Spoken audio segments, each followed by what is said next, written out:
Hi and welcome back. There are other yield measures that are commonly used in practice. Some are for bonds with embedded options, some are used for more common bonds.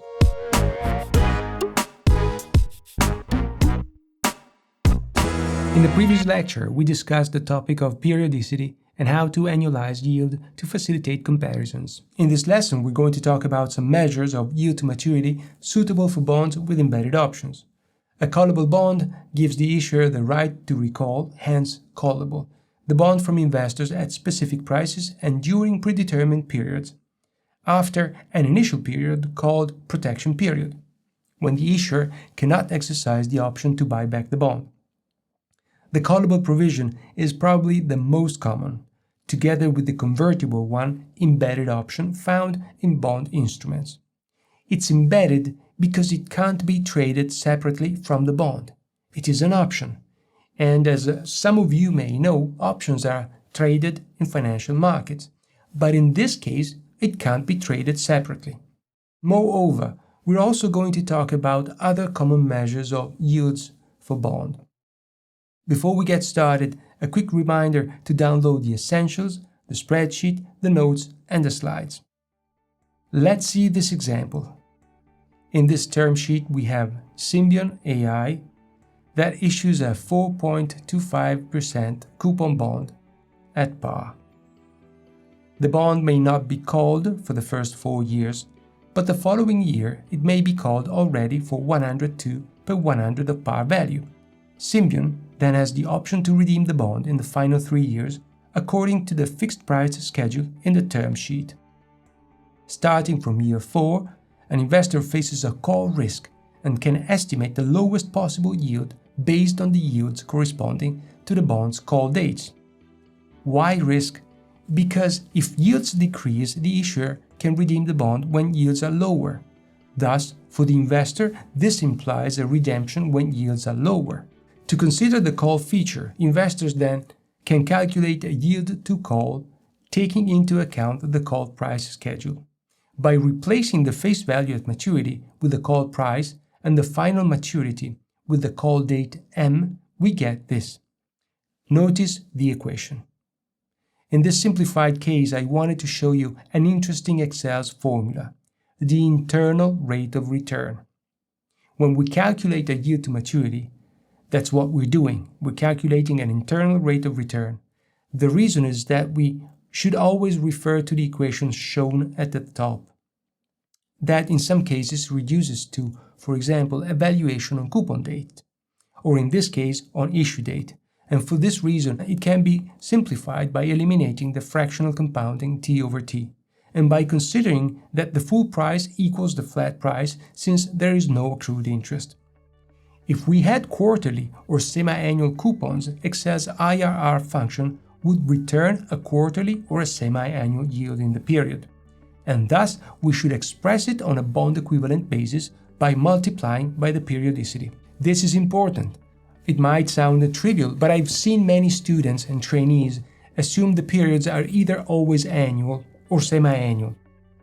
Should these be quarterly coupons, the internal rate of return would be quarterly. Another interesting thing we can note for this Excel's function is the fact I've entered in these empty cells the dash sign. And the arguments range of IRR's formula include these cells, but Excel is intelligent enough to recognize that these signs mean zero, and thus excludes them from the calculation, even if you enter a word in the range. But if you enter a number, then it's a number and the output changes. The first yield to call is known as yield to first call, as it represents the yield that would accrue to an investor if the bond was redeemed early at the beginning of the 5th year. Consider that the bond is callable at 102, starting from 4 years after settlement. That is the beginning of the 5th year, until the end of the 5th year. If the bond was to be called at the earliest, it would be the beginning of the 5th year, which in our calculation is the end of the 4th year. Again, this yield is called yield to first call. Please check out the notes I left in the spreadsheet to make sense of this call price schedule. because we're computing the yield considering the bond is called at the beginning of the years when it can be called. In the sequence of yields to call, the lowest is called yield to worst, which is a commonly cited yield measure for fixed-rate callable bonds. Something that goes beyond this course is the option-adjusted price used to calculate the option-adjusted yield. Since the investor bears a call risk, meaning the investor faces the risk of seeing returned its face value before maturity, when it's less profitable to invest money, an investor prices the embedded option using an option pricing model and then subtracts this value from the fair value of a bond with no callable option.